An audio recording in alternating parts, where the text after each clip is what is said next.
मैं भारत को भारतीयता की मान्यता के आधार पर फिर से खड़ा करना चाहता हूं, उस काम में लगा हूं। अब जरा आगे बढ़ता हूं। जिनको पेट साफ नहीं होता उनको क्या क्या होता है। दुनिया की 103 बीमारियां उन्हीं को होती है, क्योंकि आयुर्वेद ये कहता है कि अगर आपकी आंतें साफ नहीं है, लार्ज इंटेस्टाइन और स्मॉल इंटेस्टाइन, बड़ी और छोटी आंत साफ नहीं है, तो बीमारियों का केंद्र आपके घर में ही है। और 90% बीमारियां आपको मालूम है कब्जियत से शुरू होती हैं, कॉन्स्टिपेशन से शुरू होती हैं। हमारे देश में सभी बड़े चिकित्सक और वैद्य कहते हैं कि जिनका पेट साफ नहीं हुआ उनको कुछ भी बीमारी आएगी, संधिवात हो जाएगा, डायबिटीज हो जाएगी, कॉन्स्टिपेशन तो रहने वाला है, मुंह में से भयंकर बदबू आएगी, दांत आपके खराब हो जाएंगे, सांस में इतनी तेज बदबू होगी कि पड़ोसी बैठ नहीं पाएगा आपके पास, रात को नींद नहीं आएगी, भूख समय से नहीं लगेगी, भूख ठीक से नहीं लगेगी, शरीर में कमजोरी आती जाएगी। ऐसी 103 बीमारियां एक साथ आएंगी। अब उनको चूंकि कॉन्स्टिपेशन बहुत है तो ये सब बीमारियां उनको होती हैं। तो अब उसका इलाज क्या करते हैं वो? जब पेट साफ नहीं होगा तो सांस की बदबू भयंकर होगी। अब उस सांस की बदबू को रोकने के लिए वो दिन भर टूथपेस्ट लगाते हैं। हमारे देश में अब मुझे ये समझ में आने लगा है कि किसी भी भारतीय नागरिक को चिकित्सा सुविधा की जरूरत नहीं है, चिकित्सकीय ज्ञान की जरूरत है। हेल्थ फैसिलिटीज नहीं चाहिए, नॉलेज चाहिए। नॉलेज की बहुत कमी, और इतनी कमी है कि पढ़े लिखे लोग उससे ज्यादा पीड़ित हैं। छोटी छोटी बातें नहीं जानते। पानी को उबाल के पीना ये इतनी छोटी सी बात है, लेकिन आज के समय की बीमारियों में सबसे इफेक्टिव है, खासकर 3 महीने की ये जो।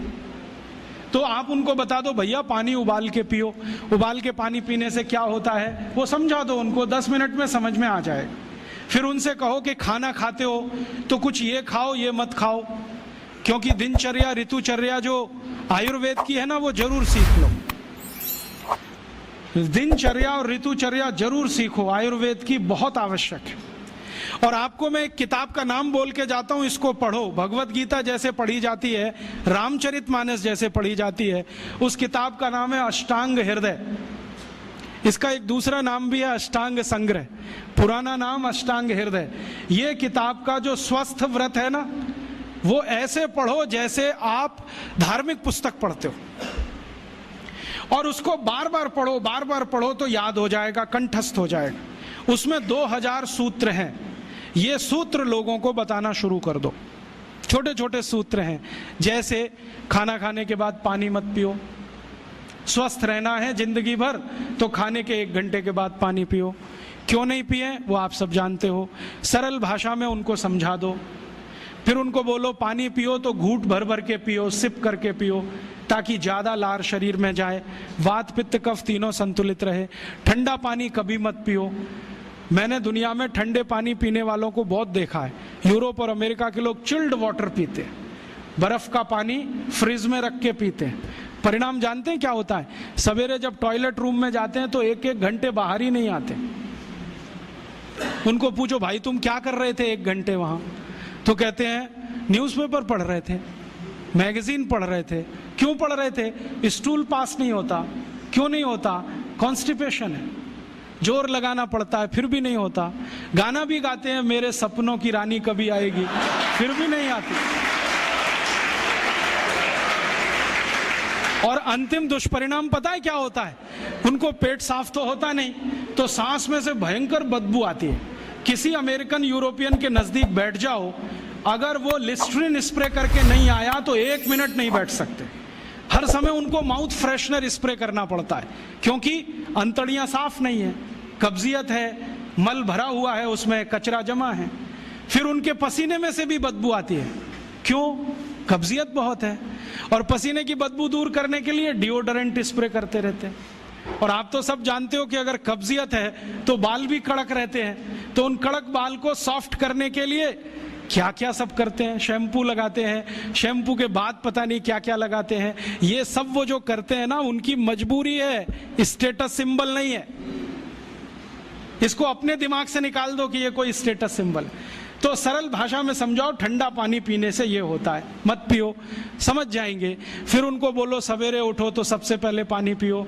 फिर उनसे बोलो खाना खाओ तो बैठ के खाओ, कभी भी खाना खाओ तो पूर्व दिशा में मुंह करके खाओ, सो तो पूर्व दिशा में। ये अष्टांग हृदय में इतने अद्भुत छोटे छोटी बातें हैं तो संस्कृत में है, लेकिन अब तो उसका हिंदी भी आने लगा है। तो हिंदी ले लो, हिंदी वर्जन ले लो, इसको पढ़ो, बार बार पढ़ो और ये जाके गांव में सबको बताओ। फिर उनको कहो देखो ये तो है स्वस्थ रहने के लिए, अब तुम बीमार पड़ो तो बताओ तुम्हारी बीमारी क्या है। ये बीमारी है तो ये दवा है, ये बीमारी है तो ये दवा है। और मेरा आपसे एक निवेदन जरूर है कि अगर आप होम्योपैथी से भी इलाज करो तो उसकी मूल दवा जरूर बता दो। उनको ये ग्रीक और रोमन नाम में मत फंसाओ। आप कहोगे जी मैं तो ऑसीमम दे रहा हूं, ये उनको कहो ये तो तुलसी का रस है भैया, तुम्हारे घर में फूलों से बनी हुई है, आसानी से मिलती है, जयपुर में मिलती है, दिल्ली में मिलती है। भंडारी वालों को अक्सर ऑर्डर दे के रखो, हमको इतनी भेजो। उनको जो पता चल गया कि आप प्रचार के लिए कर रहे हो तो मुफ्त में भी दे देंगे आपको। तो इस तरह से आप गांव गांव जाओ, छोटे छोटे शिविर लगाओ, गांव वालों को इकट्ठा करो। गांव वाले बहुत दुखी हैं, शहर वाले भी दुखी हैं, वैसे तो वो दुखी हैं। इसका यही सबूत है कि रामदेव जी आए जयपुर में सवेरे 4 बजे तो सब लोग पहुंच जाते हैं वहां, पैसा भी देते हैं, समय भी देते हैं। और 4 बजे रामदेव जी कहें टांग ऊपर उठा लो तो उठा लेते हैं, कहें सिर नीचे कर दो तो कर लेते हैं, ऐसे कर लो तो कर लेते हैं। क्यों? परेशान है, दुखी है, शरीर उनका साथ नहीं दे रहा है। और इतने दुखी हैं कि रामदेव जी तो क्या, कोई टिम्बकटू आ जाए उसी के सामने वो आ जाएंगे और वो दुनिया भर में घूम के आते हैं अपनी अपनी छोटी छोटी बीमारियां लेके। तो इन जो दुखी लोगों का थोड़ा थोड़ा आप मदद कर दो इलाज के रूप में, ये सब आपके भगत हो जाएंगे। और ये भगत हो जाएंगे तो कहो आप भी प्रचार करो इसका, वो भी करें, आप भी करो, तो ये इतना तेजी से मल्टीप्लाई करेगा कि 2-5 साल में एलोपैथी का बाजा बज जाएगा। और बजा देना है अपने को, हाँ, ये संकल्प लेके चलो कि इनका बाजा हमको बजाना है।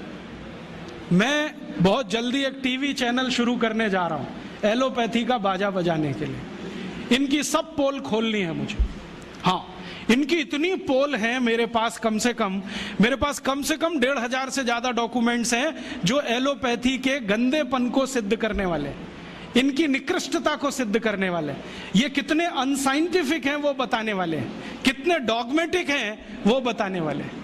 मेरे पास ऐसे बहुत इंटरव्यूज हैं बड़े बड़े डॉक्टरों के, वो कहते हैं कि हम कोई डायग्नोसिस नहीं करते, तीर मारते, लग गया तो ठीक, नहीं तो तुक्का। और वो कहते हैं हम तो एक ही सिद्धांत पे काम करते हैं, ट्रायल एंड एरर, देते जाओ गलतियां करते जाओ, देते जाओ गलती, भले मर जाए पेशेंट उसमें। हमारे पास तो कम से कम ये नहीं है ट्रायल एंड एरर वाला। हम तो जानते हैं कि तुलसी है तो उसके ये गुण हैं तो ये रिजल्ट आना ही चाहिए, मेथी है तो उसके ये गुण हैं तो ये रिजल्ट आना ही चाहिए। हमको सब मालूम है, फिक्स है, यहाँ वेरिएशन नहीं है। मेथी के जो रिजल्ट चरक ऋषि को मिले वो आज भी मिलते हैं, इसमें इतना सातत्य है, वेरिएशन कहीं भी नहीं है। तो जो विज्ञान में सातत्य होता है, सत्य ज्ञान वही होता है। तो हमारे पास जो सत्य ज्ञान है इसको लेकर आगे बढ़ें और इसके अपने जीवन में भी और दूसरों के जीवन में प्रयोग करने के लिए प्रेरित करें। दोस्तों, सबसे पहले तो चैनल सब्सक्राइब करें, फिर लाइक, कमेंट और शेयर करें।